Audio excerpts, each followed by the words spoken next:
In addition to a front page, Folioz also allows users to create other pages based on their interests or themes. For that, I'm going to access the main menu, expand Create, and select Pages and Collections.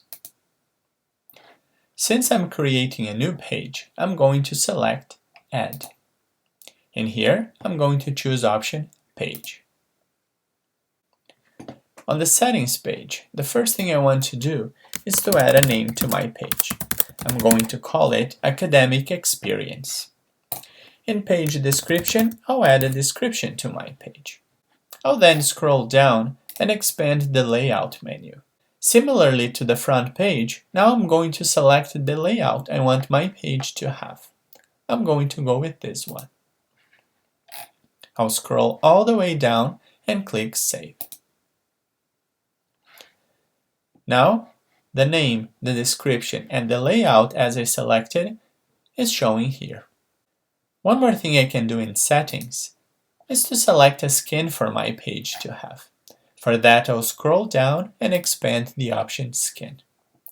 In here, I'll select option Manage Skins.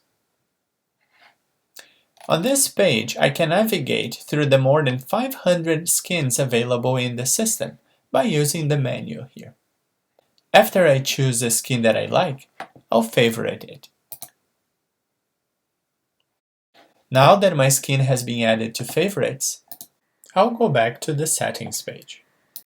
Back here, I'll expand Skin one more time, and now expand Favorite Skins.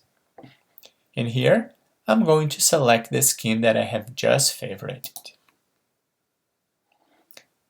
Now that that is done, I'm going to click Save. Back here, I can click option Display Page. This is how my page is going to look after all the edits that I have made. To continue editing my page, I can select this option here. Now, to add pieces to my page, I will use the options from the menu here on the left. But that we are going to see on our next video.